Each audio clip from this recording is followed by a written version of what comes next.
Hello guys, today I will tell you about three equations of motion in circular motion।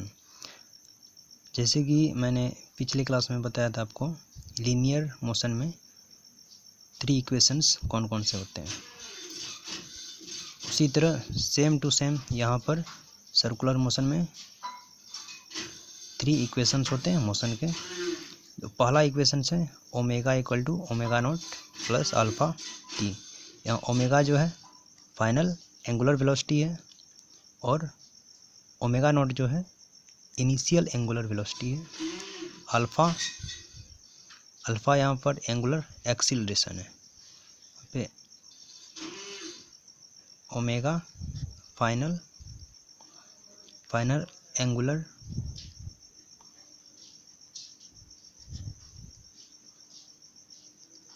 Velocity है। Omega naught जो है initial angular velocity है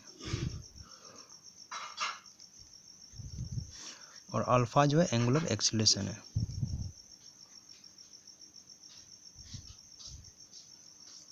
angular acceleration.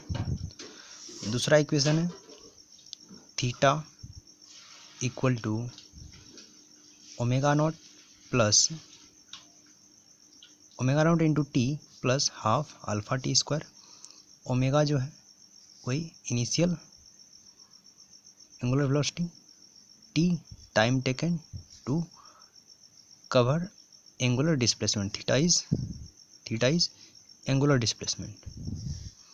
Theta is angular displacement.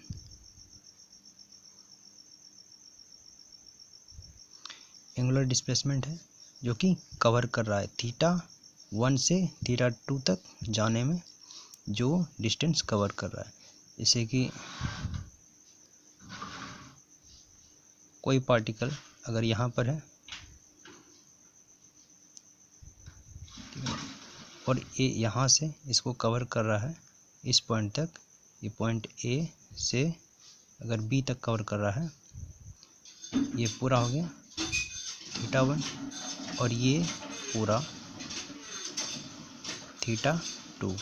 तो हमारा जो angular displacement होगा theta, वो सिर्फ ये वाला पार्ट होगा, ए ओ बी, इसको सी मान लेते हैं। ये ओरिजिन पॉइंट है हमारा, ठीक ना। ये हो गया हमारा displacement, angular displacement equal to theta 2 minus theta 1, इसलिए मैंने यहाँ पर सिर्फ थीटा लिखा है। तो एंगुलर डिस्प्लेसमेंट कैसे निकालेंगे? तो omega into t, that means time taken to cover from A to B plus half alpha t square. Alpha is angular acceleration and t is the same time taken, t time taken to cover angular displacement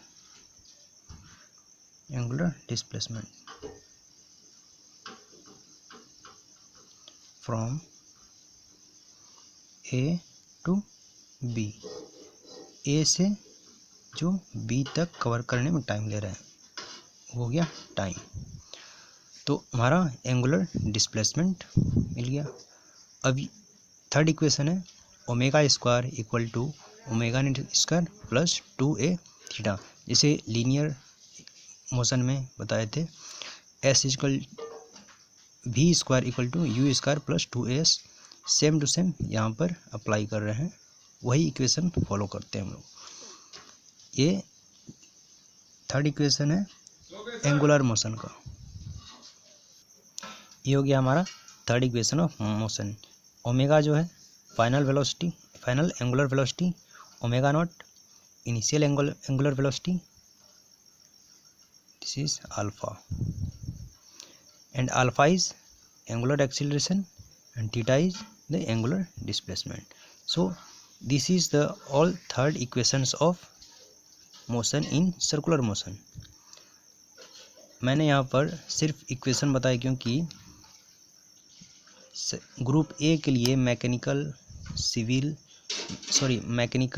electrical और CS branch के लिए सिर्फ हमको equation जानना है, ना कि उसका डेरिवेशन जानना है। इसीलिए मैंने यहाँ पे सिर्फ इक्वेशन बताया। So thank you guys.